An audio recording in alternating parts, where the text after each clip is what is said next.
आप लोग सब ठीक हैं? वालेकुम सलाम जी सर, बेहतर है। अच्छा। लास्ट लेक्चर में हमने पढ़ा था वर्ल्ड वॉर से रिलेटेड चीज़ें और वर्ल्ड वॉर टू, और उसके बाद फिर रशियन रेवोल्यूशन के बारे में हम पढ़ रहे थे और उसके कुछ इम्पैक्ट्स के बारे में हमने पढ़ा था। तो उसका जो मेजर एक इम्पैक्ट था वो एक after world war two specially, although के रशियन रेवोल्यूशन 1917 में आ गया था, 1918 में 24 तक वो सिविल वॉर भी उनकी ख़त्म हो चुकी थी। But the major impact that it left on the world was cold war, जिसकी वजह से एक बायपोलैरिटी की सिचुएशन दुनिया में क्रिएट हुई और रशिया एक स्ट्रॉन्ग पावर के तौर पे सामने आया और एक कॉन्फ्लिक्ट या एक कंपटीशन स्टार्ट हुआ रशिया और यूएस का, दो सुपर पावर्स का। तो एक उसमें रीजन जो है वो आप डायरेक्टली कह सकते हैं कि कम्युनिज्म और कैपिटलिज्म की थी, लेकिन उसके अलावा भी इसकी डिफरेंट रीजंस हैं। वो डिपेंड करता है कि कौन सी थ्योरी आप किस थ्योरी के हवाले से आप देख रहे हैं। तो उसके हवाले से हमें पता चलेगा कि कोल्ड वॉर की रीजंस क्या थी, और उसके साथ साथ हम ये पढ़ेंगे कि उसके मेन इवेंट्स क्या थे और वो ख़त्म कैसे हुई, ख़त्म होने की क्या रीजंस थी, और उसके बाद फिर उसके इम्पैक्ट्स क्या थे या उसके दरमियान में क्या ऐसी खास चीज़ें थी कोल्ड वॉर के दरमियान या दौरान जो दुनिया में वो चलती रही। सो 1945 से लेके 1991 तक ये एक पूरी दुनिया ग्लोबली एक जो एक कंपटीशन था ये रहा, और ये इंटरनेशनल पॉलिटिक्स इसी के अराउंड रोटेट करती रही, रिवॉल्व करती रही। कोल्ड वॉर और rivalry between two super powers, Russia या Soviet Union to be more accurate, Soviet USSR and ये थी। और स्टार्ट हो गई थी ये वर्ल्ड वॉर टू के बाद ही। वर्ल्ड वॉर टू जब खत्म हुई थी तो उस वक्त रशिया बहुत ही स्ट्रॉन्ग फोर्स के तौर पे सामने आया था। 1 करोड़ से ज्यादा सोल्जर्स रशिया ने मोबिलाइज किए थे वर्ल्ड वॉर टू के लिए, और रेड आर्मी ने न सिर्फ जापान को बहुत ज्यादा प्रेशर दिया था बल्कि बर्लिन को फतह करने में ये रेड आर्मी ही थी जिसने बर्लिन तक जो ये पहुंचे थे, और हिटलर की फोर्सेस को बेसिकली रशिया ने शिकस्त दी थी। Contrary to the popular literature या मूवीज, जो हम मूवीज देखते हैं तो एक वेस्टर्नाइज्ड में एक हिस्ट्री नजर आती है जिसमें लगता है कि शायद ये ब्रिटेन और अमेरिका ने ये जंग जो है वो एंड तक जीती थी, लेकिन ऐसा नहीं था। रशिया की सपोर्ट अगर ना होती और रेड आर्मी की सपोर्ट ना होती तो शायद ये काफी मुश्किल होता एक फ्रंट पे, अगर ना एलाइज के लिए काफी ज्यादा मुश्किल होता। सो जब ये दो मेजर पावर्स इमर्ज की, और साथ ही ये हुआ कि यूके जो एक मेजर पावर थी वर्ल्ड वॉर टू से पहले, और फ्रांस भी काफी एक अच्छी पोजीशन में थी वर्ल्ड वॉर वन से पहले, ऑल्दो वर्ल्ड वॉर टू के बाद, सॉरी वर्ल्ड वॉर वन के बाद इनके काफी स्ट्रक्चरल वीकनेसेस आ गई थी, इकोनॉमी वीक हो चुकी थी और कुछ कंट्रोल भी लूज हो चुका था। But these were major part, specially France and Britain, throughout the world इनकी कॉलोनीज थी और इनका एक इन्फ्लुएंस था। बट जब वर्ल्ड वॉर टू हुई तो उसके बाद अमेरिका एक बहुत बड़ी पावर के तौर पे सामने आया, और ये जो पावर्स थी, फ्रांस तो बिल्कुल डेवस्टेट हो गया क्योंकि फ्रांस के ऊपर जर्मनी ने मुकम्मल कब्जा कर लिया हुआ था, और उसको बड़ी मुश्किल से उन्होंने फिर ब्रिटेन की मदद से उस कब्जे को खत्म करवाया। तो एक फ्रांस की तो एक हैसियत बिल्कुल ये एक एक छोटे से मुल्क की आप कह सकते हैं कि at least in terms of its influence on the global affairs वो बिल्कुल रिड्यूस होकर रह गई थी। और ब्रिटेन का भी वो इन्फ्लुएंस अब नहीं था क्योंकि अमेरिका बहुत स्ट्रांग हो चुका था और वो अपनी बात मनवाने लग गए थे। रूजवेल्ट ही थे जिन्होंने ये मजबूर किया था ब्रिटेन को कि वो जो ममालिक में जहाँ जहाँ पे उनकी कॉलोनीज हैं उनको वो आज़ाद करें। उसमें पाकिस्तान और इंडिया भी एक उन कॉलोनीज में से एक हिस्सा है, जो फ्रैंकलिन डी रूजवेल्ट का बहुत ज़्यादा प्रेशर था जिसकी वजह से जल्दी उसको करना पड़ा, ब्रिटेन को ये आज़ादी देनी पड़ी। सो ये एक डायनामिक्स नई जो इमर्ज की, एक तरफ रशिया, दूसरी तरफ यूएस और उसके एलाइज, तो इसकी वजह से एक बाइपोलैरिटी की कैफियत पैदा हो गई। और ये जैसे ही वर्ल्ड वॉर टू एंड हुई उसके बाद ही पैदा हो गई थी। उसकी एक डिफरेंट उसकी डिफरेंट रीजंस हैं। उसमें अगर आप पहली देखते हैं कि ये वर्ल्ड वॉर टू के बाद कोल्ड वॉर स्टार्ट कहाँ से होती है, तो कुछ जो हिस्टोरियंस हैं वो तो कहते हैं कि पोस्ट डैम कॉन्फ्रेंस थी 1945 की, जहां से ही ये राइवलरी बिल्कुल सामने आ चुकी थी। उससे पहले भी डिफरेंसेस थे आपस में। जो एलाइज थे वो ये इल्ज़ाम लगाते थे रशिया पे कि आपने बहुत देर की अपनी तरफ से फ्रंट ओपन करने में, और रशिया का भी यही इल्ज़ाम था कि आपने उस तरीके से नहीं चीज़ें की वॉर के हवाले से। दूसरा फिर जापान के हवाले से भी कुछ इख्तलाफात थे, जो वेपन्स यूज़ किए गए, न्यूक्लियर वेपन्स यूज़ किए गए, उसके बारे में भी रशिया का ये ख्याल था कि अमेरिका ने न्यूक्लियर वेपन्स इसलिए यूज़ किए हैं क्योंकि उनको डर था कि जापान के ऊपर भी रेड आर्मी ना कब्जा कर ले, क्योंकि वो रेड आर्मी यानी रशियन आर्मी, क्योंकि मैंने बताया कि 1 करोड़ से ज़्यादा सोल्जर्स थे उस वक्त जो मोबिलाइज थे, तो ये बहुत ज़्यादा पुश कर रहे थे जापान वाली साइड पे। तो रशिया का या सोवियत यूनियन का ये ख्याल था कि इसी वजह से वहां पे न्यूक्लियर वेपन्स यूज किए गए हैं ताकि रशियन आर्मी या सोवियत आर्मी जापान पे कब्जा ना कर सके। सो ये कुछ आपस में रिजेंटमेंट्स थी, कुछ आपस में डिस्ट्रस्ट था, मिसट्रस्ट था, जिसकी वजह से ये राइवलरी या आप कह लेंगे टेंशन तो पहले भी चल रही थी, लेकिन पोस्ट डैम कॉन्फ्रेंस 1945 में जब हुई तो उसमें ये डिसाइड होना था कि जर्मनी को किस तरीके से तकसीम किया जाए। अगेन जहन में रखें कि जर्मनी एक तरफ से रशिया ने इन्वेड किया था और दूसरी तरफ से एलाइज ने इन्वेड किया था, और दोनों ने काफी हद तक स्फीयर्स ऑफ इन्फ्लुएंस बना लिए थे। आगे मैप में देखेंगे कि वो किस तरीके से वो स्फीयर्स ऑफ इन्फ्लुएंस थे। सो जर्मनी को डिवाइड करने की बात थी कि 4 जोन्स में जर्मनी को डिवाइड किया जाएगा, लेकिन रशिया जो है उस पर, या सोवियत यूनियन उस पर उस तरीके से राजी नहीं थी। दूसरी चीज ये थी कि अलाइड पावर्स ने वेस्ट जर्मनी से अपनी यानी एक एटलीस्ट एक सामने के तौर पे या एक कह लें कि ज़ाहिरी तौर पे वहां पे अपना कंट्रोल इन्फ्लुएंस खत्म कर लिया था वेस्ट जर्मनी के अंदर, लेकिन रशिया ने इस चीज का इनकार किया कि हम अपनी फोर्सेस ईस्ट जर्मनी से वापस विदड्रॉ करेंगे। तो ये एक यहाँ पे भी एक कॉन्फ्लिक्ट या एक इख्तलाफ यहाँ पे भी आ गया डिवीजन ऑफ जर्मनी के हवाले से। सो ये पोस्टडाम कॉन्फ्रेंस, उससे पहले जंग के जो आपस के मामला थे वो, और फिर जब ट्रूमैन डॉक्ट्रिन हमारे सामने आई और मार्शल प्लान आया, तो फिर ये एक खुल के सामने आई राइवलरी, जिसमें पता चल गया कि दोनों जो सुपर पावर्स हैं, जो उनके एलाइज हैं, वो आपस में they are heading for a competition और may be a conflict. Truman doctrine क्या थी? यूएस हिस्ट्री के स्टूडेंट्स तो इसको डिटेल में पढ़ते हैं, लेकिन यहाँ पे हम थोड़ा सा इसको सरसरी से देखेंगे। ट्रूमैन डॉक्ट्रिन ये थी, और ये 1947 में आई थी। Truman, Harry S Truman American president थे जिन्होंने ऑर्डर दिया था न्यूक्लियर वेपन्स यूज करने का। सो इनकी ये डॉक्ट्रिन थी कि जो यूरोप के ममालिक हैं, स्पेशली ग्रीस और टर्की, ये यूएस की एड ले सकते हैं, इनको यूएस एड देगा, और जहां जहां पे भी खास तौर पे यूरोप में मुल्कों को जरूरत होगी अपनी इकोनॉमीज को बेहतर करने की, तो यूएस उनकी हेल्प करेगा। इस डॉक्ट्रिन के अंडर फिर मार्शल प्लान तरतीब दिया गया। मार्शल प्लान का मकसद ये था कि जो फ्री लोग हैं, फ्री पीपल, यानी जो कम्युनिस्ट रिजीम्स के अंडर नहीं आना चाहते, और इसका टारगेट में अगेन टर्की और ग्रीस था, और साथ में इटली और साथ के ममालिक भी इसमें बाद में फिर शामिल कर लिए गए। तो मकसद ये था कि कम्युनिज्म वहां पे ना फैल सके, क्योंकि वर्ल्ड वॉर टू के बाद डेवास्टेटेड थी दोज इकोनॉमीज, और वहां के लोग बहुत ज्यादा गुर्बत में थे। तो यूएस डिड नॉट वांट के वर्ल्ड वॉर वन के बाद जो सिचुएशन पैदा हुई थी वही दोबारा पैदा हो जाए, और दोबारा पॉपुलिस्ट लीडर्स इस चीज को एक्सप्लॉइट ना करें। So they decided to provide aid to those countries, और उसमें मार्शल प्लान के तहत तकरीबन उस वक्त के हिसाब से 13.8 बिलियन डॉलर्स उस वक्त ये एड होती है।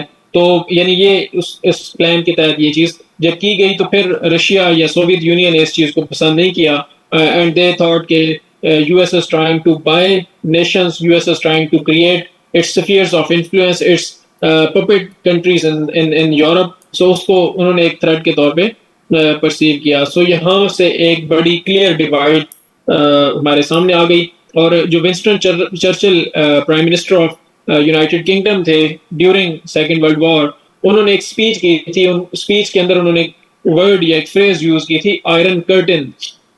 आयरन कर्टन की जो फ्रेज थी उसका मतलब ये था कि वो ये चाहते थे कि ईस्ट और वेस्ट के दरमियान में एक जो कम्युनिज्म जो फैल रहा है, जो ईस्ट से वेस्ट की तरफ खतरा है कि कम्युनिज्म फैलेगा, तो उसको हमें रोकना चाहिए और एक आयरन कर्टन यानी एक कंटेनमेंट की पॉलिसी होगी। अल्दो कंटेनमेंट की जो पॉलिसी थी वो बाद में उसका हिंदी में सामने आया, but Churchill was also in favour of the containment, in favour of stopping communism in the eastern region of Europe. So ये डिवीजन बिल्कुल हमारे सामने आ जाती है। उसके बाद फिर जो इवेंट्स हैं वो उस डिवीजन को रीइंफोर्स करते हैं, उसके उसको जाहिर करते हैं उसमें क्या क्या चीजें हैं। जर्मनी डिवाइड हो जाता है, उसका हम आगे मैप में देखेंगे किस तरीके से वो डिवाइड हुआ। फिर North Atlantic Treaty Organization NATO बनती है 1947 में, शायद ये 48 के अंदर, या आई सपोज 1949, 49 आई सपोज।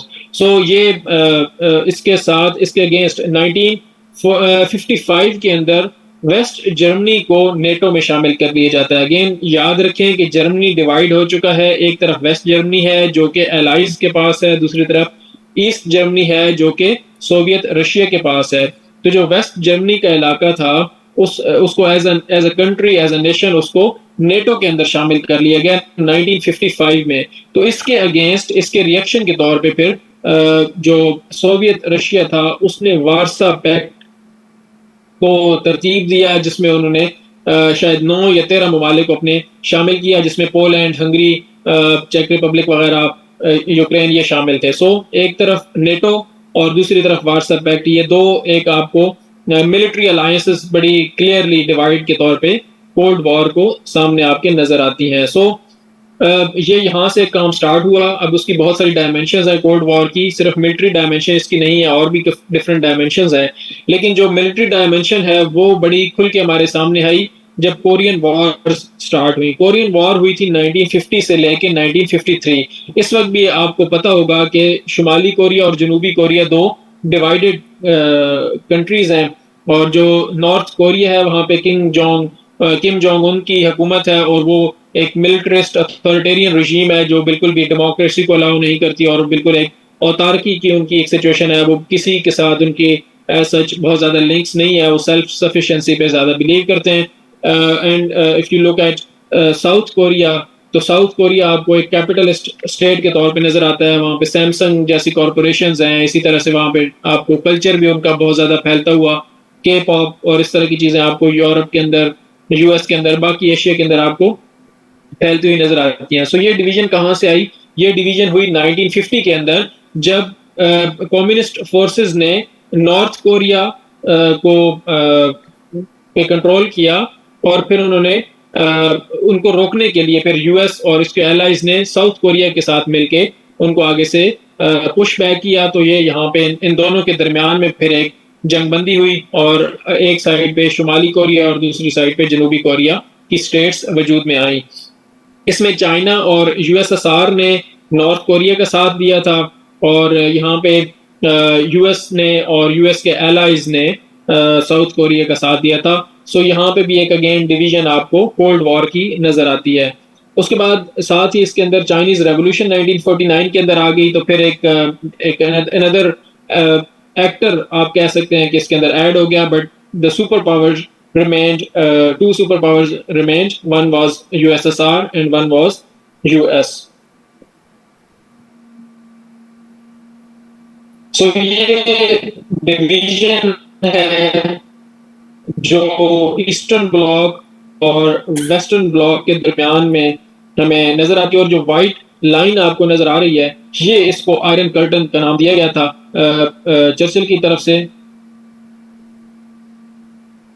ये जो डिवीजन व्हाइट लाइन आपको नजर आ रही है, ये आपको शो करती है यूगोस्लाविया जो है वो भी इसके साथ शामिल था, सोवियत रशिया के साथ। सो ये सोवियत यूनियन के अंदर आपको ये ममालिक नजर आते हैं जो कि रेड है, कम्युनिज्म का जो कलर है वो रेड आमतौर पर दिखाया जाता है। तो ये ईस्टर्न ब्लॉक के कंट्रीज हैं जो कि कम्युनिज्म को सपोर्ट करने वाले थे, और ये वेस्टर्न ब्लॉक के कंट्रीज हैं जो कि कैपिटलिज्म को कह लें सपोर्ट करते थे, या यूएस के एलाइज थे।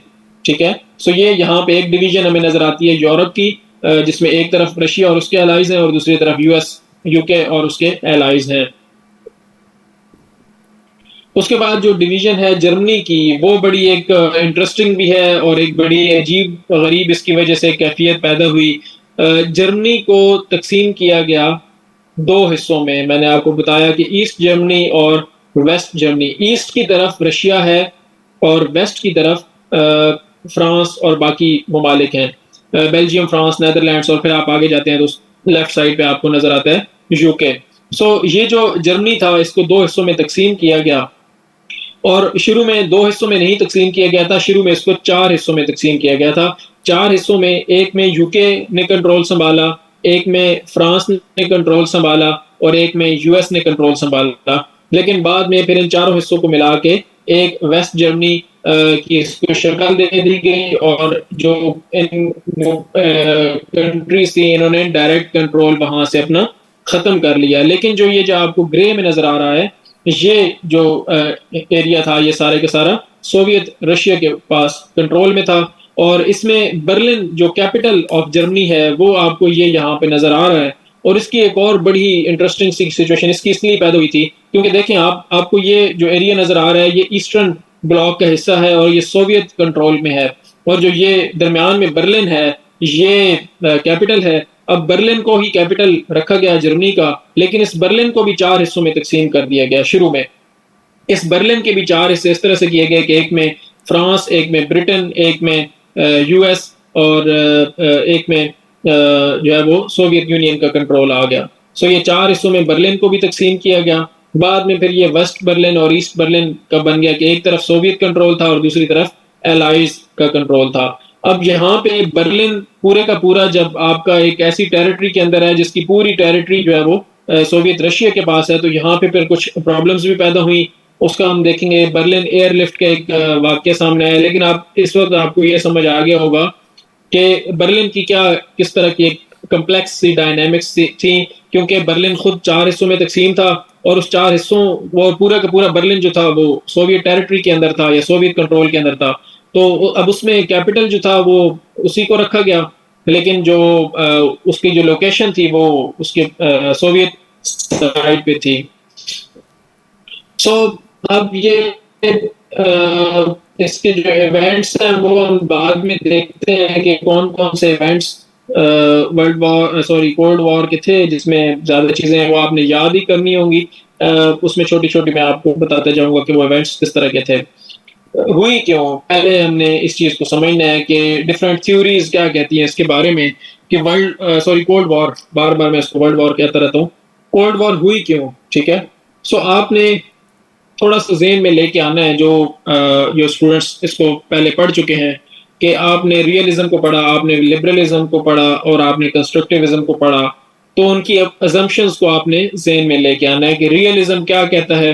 रियलिज्म के कुछ चार पांच वर्ड्स जो मैंने आपको बताए हुए हैं वो कौन कौन से हैं। बैलेंस ऑफ पावर का एक वर्ड है, उसके अंदर इंटरेस्ट की एक बात है, और उसके अंदर यानी नेशनल इंटरेस्ट आ जाता है, बैलेंस ऑफ पावर आ जाता है, सिक्योरिटी डिलेमा उसके अंदर आ जाता है। ये चार पांच चीजें उसके अंदर आ जाती हैं। सो कोल्ड वॉर को भी रियलिज्म किस तरीके से एक्सप्लेन करेगा, वो उसको पावर के हिसाब से। ये जो बायपोलैरिटी की बात हो रही है ना, ये असल में रियलिज्म की ही लैंग्वेज है, ये इसी की जार्गन है। बायपोलैरिटी आप जब वर्ड इस्तेमाल कर रहे हो तो आप यही समझ लो कि आप रियलिज्म के पर्सपेक्टिव से ही बात कर रहे हो, because you are defining two poles on the basis of power. आपने बायपोलैरिटी की बात की, दो पोल्स आपने डिसाइड किए, और दो पोल्स किस तरह से डिसाइड किए, आपने पावर के हिसाब से डिसाइड किए। सो रियलिज्म ये कहता है कि ये डायनेमिक्स ही ऐसी थी बायपोलैरिटी की कि आपके पास दो पावर्स हैं तो ऐसा ही होना था, ये इसके अलावा और कोई चीज पॉसिबल ही नहीं थी।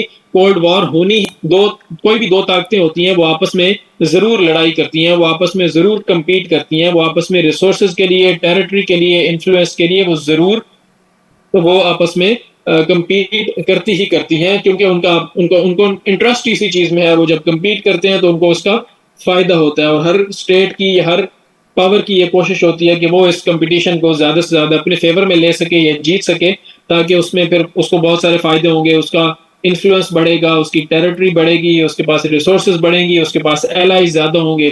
तो ये यानी एक डायनेमिक्स ही ऐसी थी, रियलिज्म इसके बारे में ये कहता है, और ये इसको पावर पॉलिटिक्स के तौर पे देखता है। आपने कम्युनिज्म और कैपिटलिज्म की जो आपस में एक राइवलरी देखी है, रियलिज्म उसको नहीं एक्सेप्ट करता। रियलिज्म कहता है कि ठीक है ये भी एक चीज होगी, लेकिन असल प्रॉब्लम पावर का था, असल प्रॉब्लम टेरिटरी का, रिसोर्सेज का, दो पावर्स के आपस में बैलेंस का इशू था।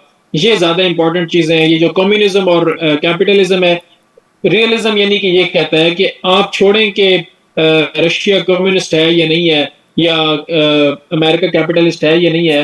रियलिज्म की एग्जम्पशन ये है कि अगर रशिया कैपिटलिस्ट सोसाइटी भी होती तो भी यही कंपटीशन होना ही होना था। यानी रियलिज्म इन चीजों को इतनी अहमियत नहीं देता। रियलिज्म ये कहता है कि दो आपस में जब पावर की जंग हो रही है, जो आपस में आप उनकी कंपटीशन हो ही रहा है, तो इट डजेंट मैटर कि उनका सिस्टम क्या है, आइडियोलॉजी क्या है, कोई चीज मैटर नहीं करती, सिर्फ और सिर्फ आपस में पावर बैलेंस मैटर करता है।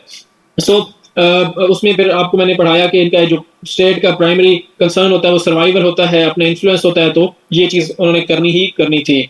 सो ये जो वर्ल्ड कोल्ड वॉर थी ये इनएविटेबल थी। इनएविटेबल का मतलब कि ये होनी ही होनी थी, ये इसका और कोई सोल्यूशन पॉसिबल नहीं था, क्योंकि डायनेमिक्स ही ऐसी थी, सिचुएशन ही ऐसी थी कि एक तरफ एक पावर ने जर्मनी को हरा दिया था, दूसरी तरफ इटली और जापान भी हार चुके थे, और पावर वैक्यूम था, जिसकी बाद दो बड़ी सुपर पावर्स इमर्ज की, जिसकी वजह से एक खास ऐसा माहौल बना जिसमें उनको दोनों ने ये कोशिश की कि उनका इन्फ्लुएंस ज्यादा से ज्यादा हो सके।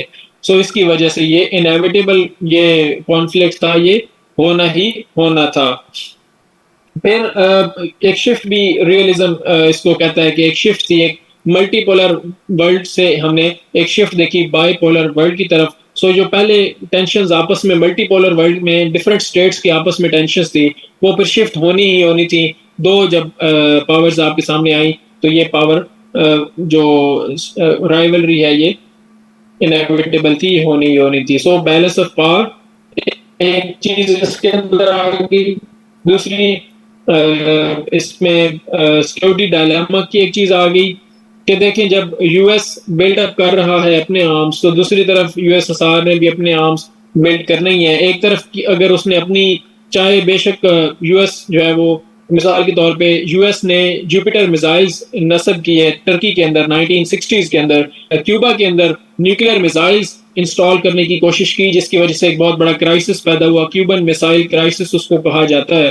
तो यानी एक सिक्योरिटी डायलेमा की कैफियत है कि जब एक स्टेट कुछ करने की कोशिश कर रही है, कुछ डिफेंस की या जो भी करने की कोशिश कर रही है, तो दूसरी स्टेट के लिए भी मजबूरी बन जाती है कि वो भी अपने डिफेंस के लिए उसको एज अ थ्रेट परसीव करती है। सो ये मिसट्रस्ट जो है वो कंपटीशन में एक आर्म्स रेस की सूरत में सामने आता है। और फिर तीसरी चीज क्या चीज आ जाएगी, जीरो सम गेम। अब आप जब मेरे से पूछते हैं कि सर थ्योरीज को अप्लाई कैसे करना है, तो थ्योरीज को आपने बिल्कुल इसी तरह से अप्लाई करना है कि आपने उन थ्योरीज के जो वर्ड्स हैं, उन थ्योरीज की जो कॉन्सेप्ट्स हैं, उनको आपने लिख लेना है और उसको उस फिनोमेना के ऊपर आपने एक्सप्लेन कर देना है। यानी सिक्योरिटी डायलेमा की जब आपको समझ आ गई कि ये क्या चीज होती है, तो यहाँ पे क्या चीज है, यहाँ पे दो पावर्स हैं, सिर्फ आपने रिप्लेस क्या करना है, आपने मुल्कों के नाम ही रिप्लेस करने हैं ना। आपको सिक्योरिटी डायलेमा का पता है कि दो मुल्क आपस में इस तरीके से उनका आपस में एक कंपटीशन शुरू हो जाता है, जिसमें मिसट्रस्ट और फियर की वजह से एक मुल्क भी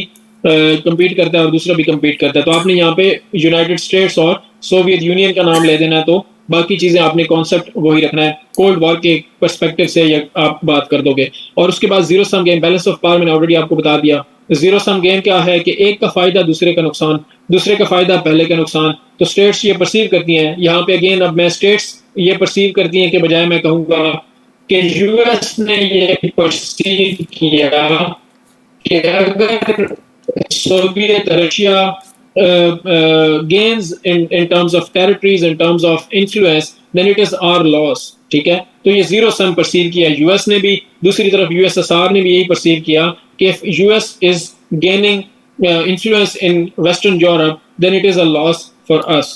तो ये जीरो सम गेम की वजह से भी एक जियोपॉलिटिकल कंपटीशन दोनों स्टेट्स के दरमियान में स्टार्ट हुआ, और ये प्रॉक्सी कॉन्फ्लिक्ट्स की उसकी एक शक्ल बनी।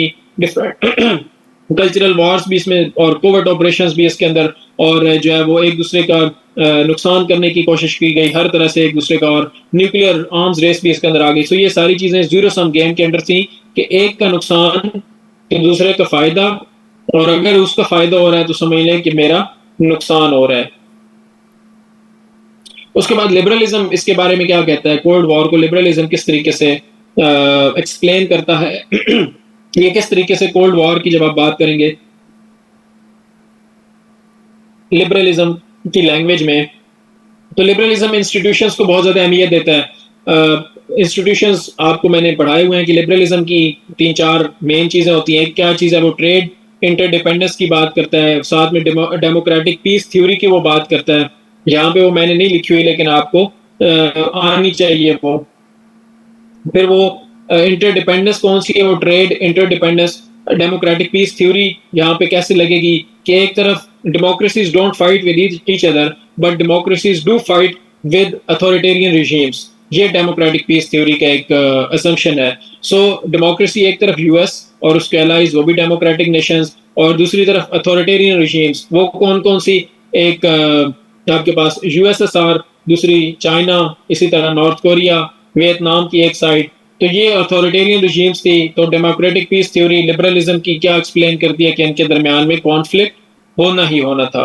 दूसरी चीज, इंस्टीट्यूशंस का जो रोल था वो लिबरलिज्म उसको हाईलाइट करने की कोशिश करता है कि देखें ठीक है कि ये राइवलरी चल रही थी लेकिन यूनाइटेड नेशंस ने इसके अंदर एक बड़ा अच्छा रोल प्ले किया, एक प्लेटफॉर्म दिया डिप्लोमेटिक नेगोशिएशंस के लिए, और वाकई ऐसा हुआ भी सही कि आर्म्स रेस जो है वो उसमें कमी लाई गई स्टार्ट, और इसी तरह साल्ट 1 और साल्ट 2 ये मुआहदे हुए थे यूएस और यूएसएसआर के दरमियान में। तो लिबरलिज्म ये कहता है कि देखें आपके इंस्टीट्यूशंस जो हैं उन्होंने कॉन्फ्लिक्ट रेजोल्यूशन मैकेनिज्म आपको प्रोवाइड किया और बहुत अच्छा रोल प्ले किया।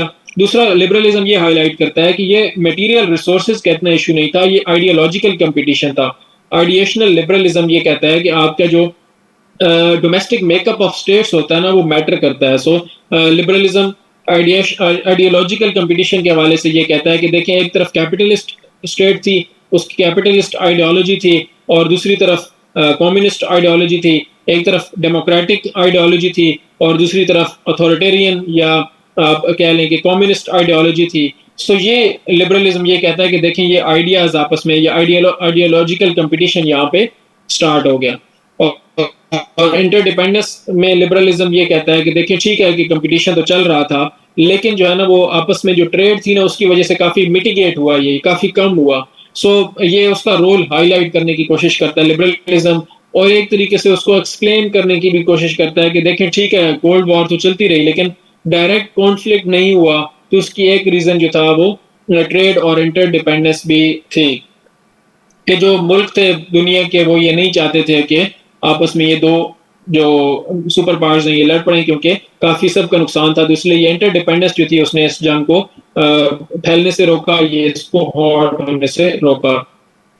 फिर कंस्ट्रक्टिविज्म कोल्ड वॉर के बारे में क्या चीजें उनको हाईलाइट करता है या उनके बारे में बात करता है।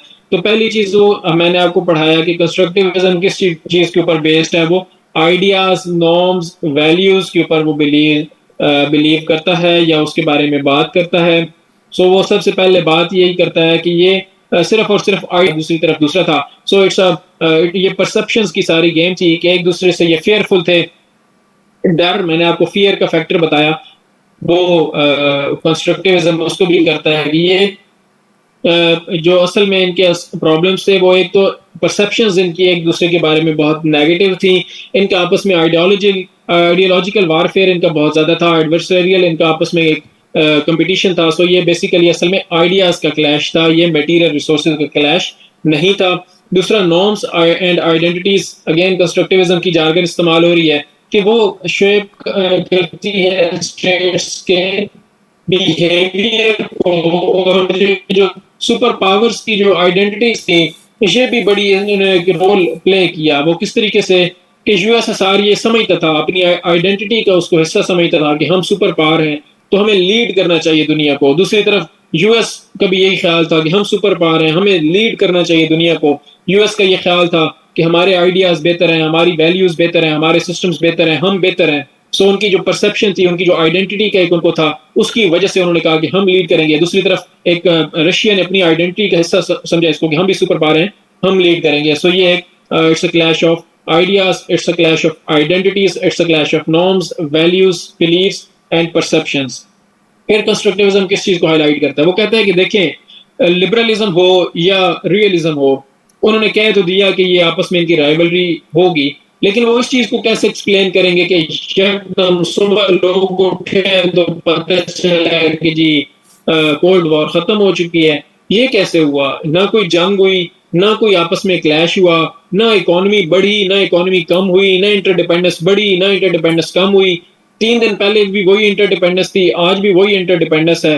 3 दिन पहले भी अमेरिका के पास जो आर्म्स थे वही थे, और यूएसएसआर के पास भी आज भी वही आर्म्स हैं। तो ये फिर कैसे ये जंग खत्म कैसे हो गई? इसको कैसे एक्सप्लेन करेंगे? तो लिबरलिज्म और रियलिज्म यहाँ पे काफी हद तक आपको नाकाम नजर आते हैं। उनके कन्विंसिंग आर्गुमेंट्स नहीं है इस बारे में कि वो इस चीज को, बैलेंस ऑफ पावर के कुछ आर्गुमेंट्स वो देते हैं, लेकिन असल में कंस्ट्रक्टिविज्म ये कहता है कि देखें, लोगों की परसेप्शन ही चेंज हो गई रशिया के बारे में। लोगों ने ये मानने से ही इनकार कर दिया कि ये कोई सुपर पावर है। एक हर तरफ एक वो लोगों को एक उन्होंने कंस्ट्रक्ट कर लिया इस आइडिया को कि हम इसके खिलाफ एहतजाज भी कर सकते हैं, हम इससे वो भी कर सकते हैं, अलहदगी भी इख्तियार कर सकते हैं। तो लोगों की जब परसेप्शन ही चेंज हो गई तो उनके कंप्लीटली वो एक चेंज, बहुत ही ज्यादा स्विफ्ट किस्म का चेंज आया, जिसकी वजह से ये जो कोल्ड वॉर है और जो यूएसएसआर है वो उसका डिमाइज सामने आया, और कोल्ड वॉर जो है वो बिल्कुल खत्म होती हुई हमें नजर आई।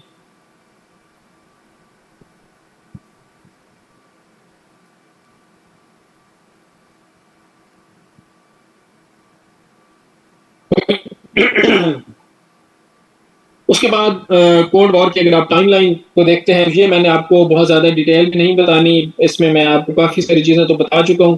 ट्रूमैन डॉक्ट्रिन, मार्शल प्लान बताया। बर्लिन ब्लॉकेड ये हुआ था कि जिस तरह से मैंने आपको बताया कि बर्लिन जो था वो ईस्ट जर्मनी के अंदर था, और वो पूरी की पूरी सोवियत टेरिटरी थी, लेकिन बर्लिन को, उसका जो कैपिटल था उसको डिवाइड किया गया 4 स्फीयर्स ऑफ इन्फ्लुएंस में। तो सोवियत यूनियन ने क्या किया कि जो उनकी टेरिटरी थी वहां पे उन्होंने कहा कि जी हम आपको किसी किस्म की मूवमेंट यहाँ से नहीं करने देंगे।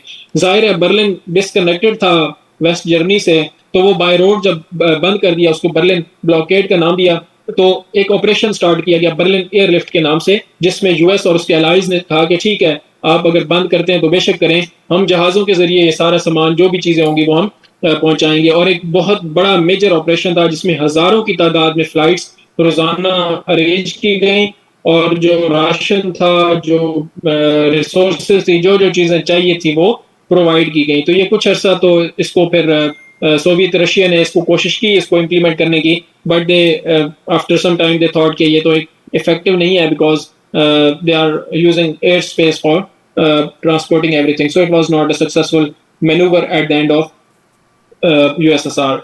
उसके बाद नेटो बताया आपको, चाइनीज कम्युनिस्ट रेवोल्यूशन आई, कोरियन वॉर हुई, क्यूबन रेवोल्यूशन आई। तो उसकी वजह से जो फिडेल कास्ट्रो की जो रेवोल्यूशन थी 1959 के अंदर, क्यूबा अगर आप मैप में देखते हैं ना यूएस के, तो बिल्कुल उसके नीचे है। सो ये ऐसे ही है जैसे पाकिस्तान के पास अफगानिस्तान है, और वहां पे एक पाकिस्तान एक लेट से डेमोक्रेसी है, और अफगानिस्तान में एक अथॉरिटेरियन रिजीम आ जाती है। ये पाकिस्तान कैपिटलिस्ट है, और अफगानिस्तान के अंदर जो है वो एक हार्ड कोर कम्युनिस्ट गवर्नमेंट आ जाती है, और साथ में वो ये भी कहती है कि हम इस चीज को फैलाएंगे।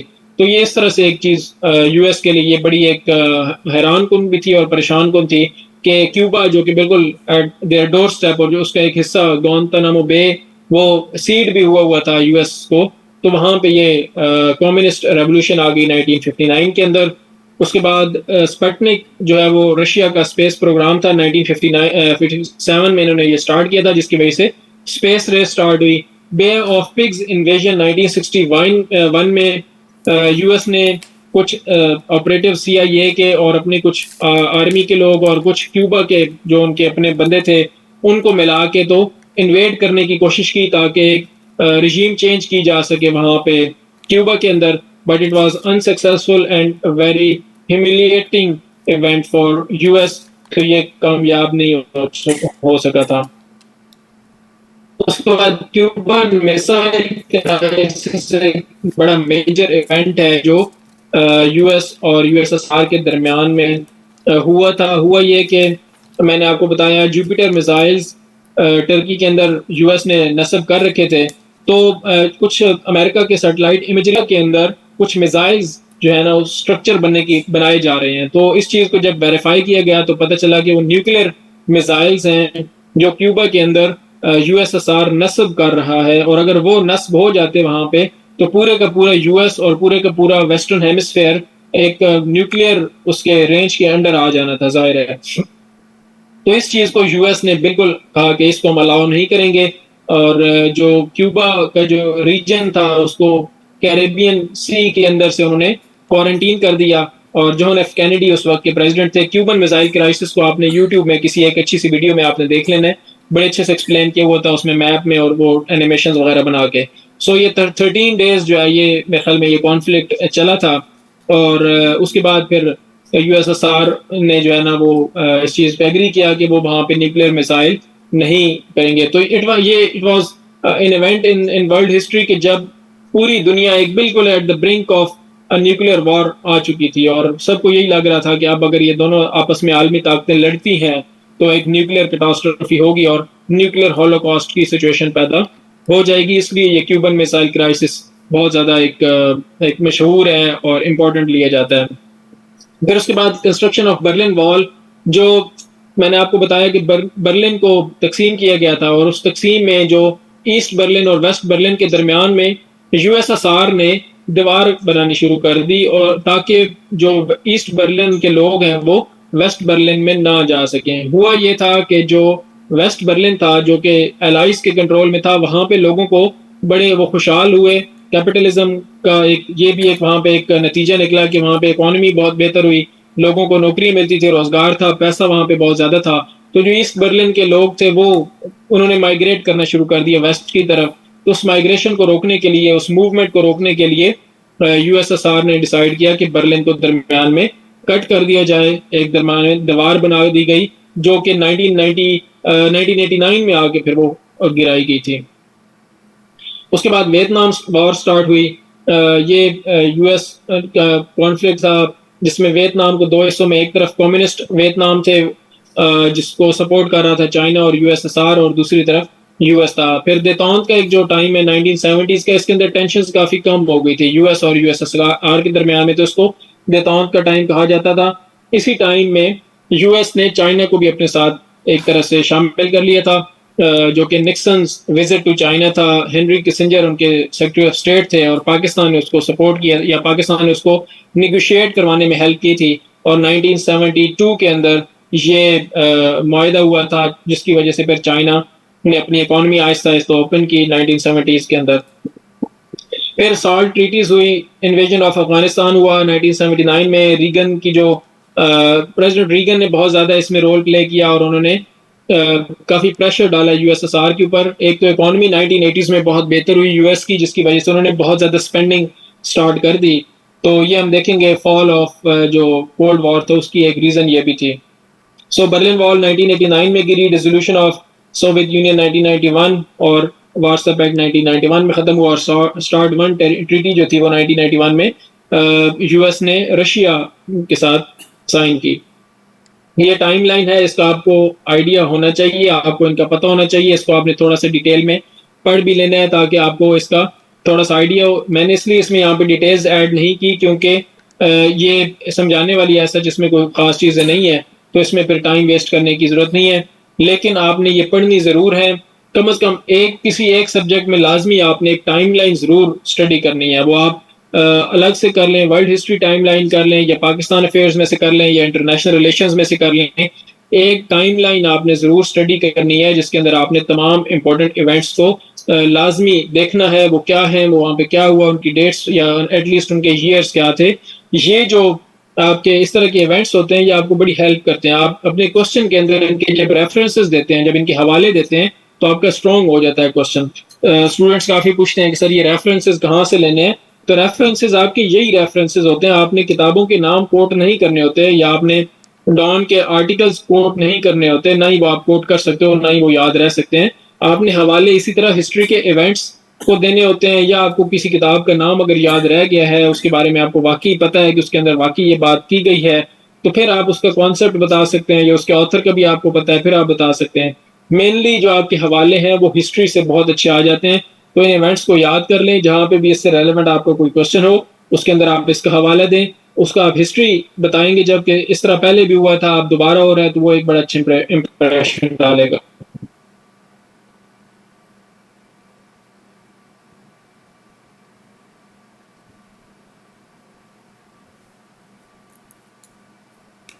अब कोल्ड वॉर एंड क्यों हुई, उसमें हम थोड़े से उसकी रीजंस देख लेते हैं। देतौन का मैंने आपको बता दिया कि एक रिलेशनशिप जो है उसमें टेंशन जो है वो कम होती है, तो उसको देतौन बोलते हैं। पेरिस्ट्रोइका और ग्लासनोस्ट ये दो पॉलिसीज थी ब्रेजनेव की, जो चेयरमैन था उसके सोवियत यूनियन का, उसका ब्रेजनेव नहीं था ये, रीगन ने, आई डोंट नो उसका नाम अब क्या था, यहाँ पे क्या बदल लिखा हुआ होगा, चलिए आगे आ जाएगा। पेरिस्ट्रोइका और ग्लासनोस्ट जो है वो दो पॉलिसी चेंजेस थे, पॉलिसी शिफ्ट्स थे, जो कि रशियन लीडर्स, जिनका नाम एक सेकंड मैं देख लेता हूँ, मुझे शायद मैंने यहाँ पे लिखा हुआ,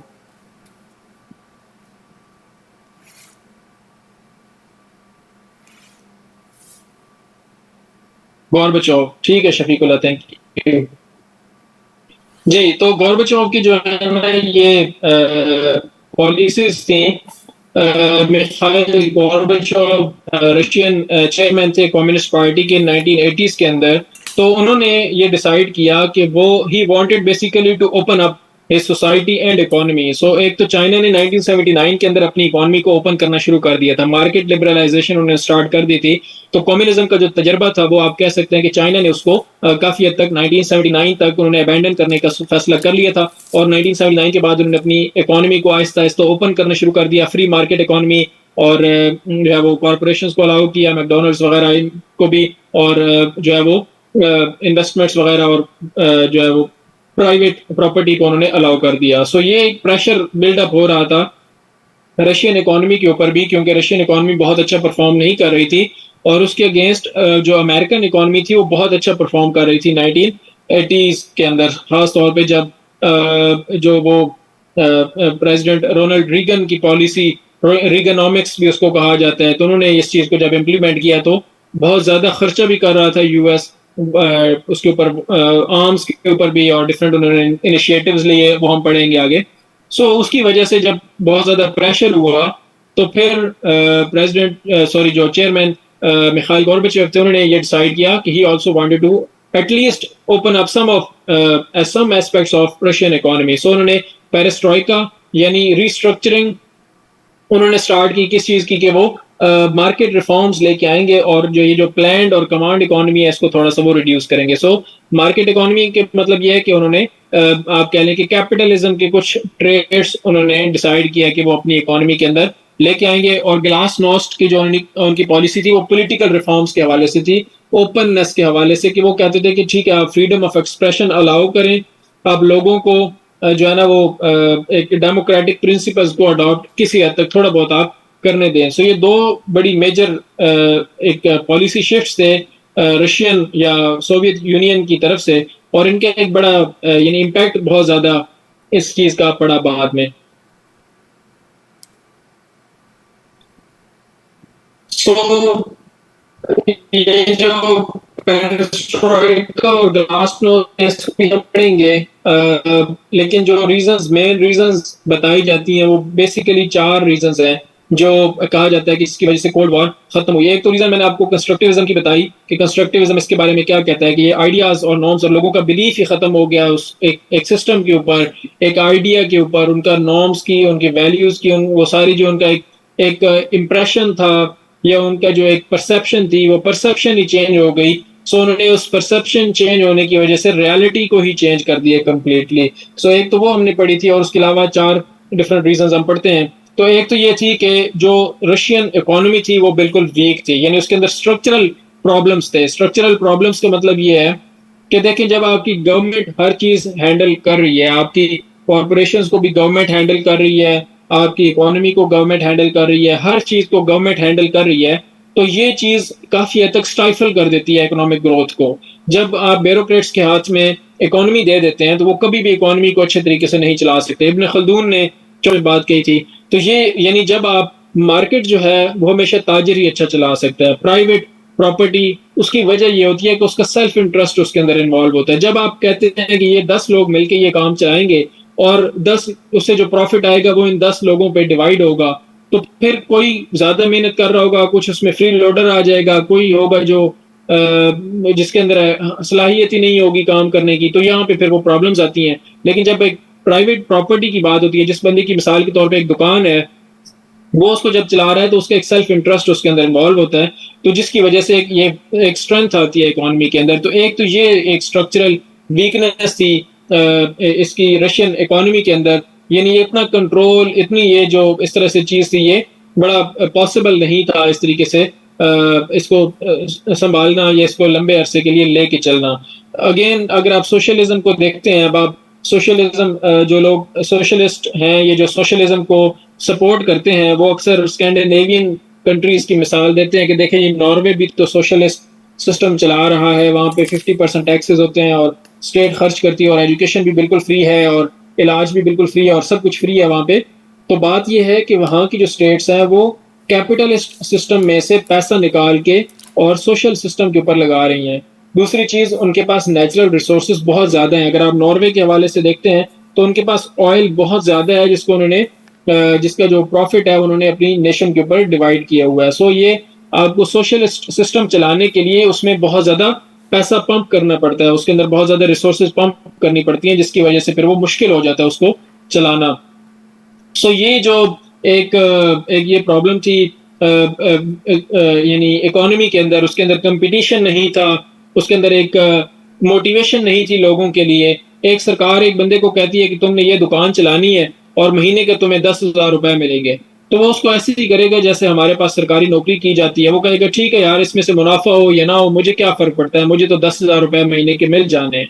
अगर उस बंदे की अपनी दुकान हो तो वो पूरा टाइम उस पर लगाएगा, उसको पता होगा कि 1 रुपया मुनाफा होना है तो वो भी मेरा है, अगर मेरे 1 रुपया नुकसान होना है तो वो भी मेरा है। सो ये चीजें, ये कंपेटिटिव, फिर कंपेटिटिवनेस जब होती है तो उसकी वजह से इनोवेशंस बहुत ज्यादा बढ़ती हैं। जब आप दो कंपनीज को, एप्पल और आप विंडोज का देखें कंपैरिजन, ठीक है, तो उसमें आपको कितना, एक माइक्रोसॉफ्ट और एप्पल कॉर्पोरेशन को अगर आप देखते हैं तो उनका एक बड़ा, बहुत ही ज्यादा, बहुत फियर्स कंपटीशन उनके दरमियान में रहा, जिसकी वजह से इनोवेशन बहुत ज्यादा बढ़ी।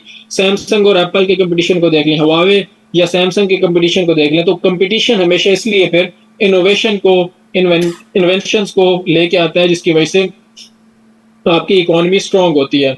दूसरी तरफ जब पॉलिटिकल आप अलाउ करते हैं डिसेंट को, फ्रीडम ऑफ एक्सप्रेशन को, तो आपको जब आपके पास जब तनकीद होती है और ख़ास तौर पे तामीरी तनकीद, तो आपके जो भी पॉलिटिकल एक्टर्स होते हैं वो कंट्रोल में रहते हैं, वो आपे से बाहर नहीं होते, वो पावर को करप्ट नहीं, जिस तरह से कहा जाता है कि power corrupts and absolute power corrupts absolutely.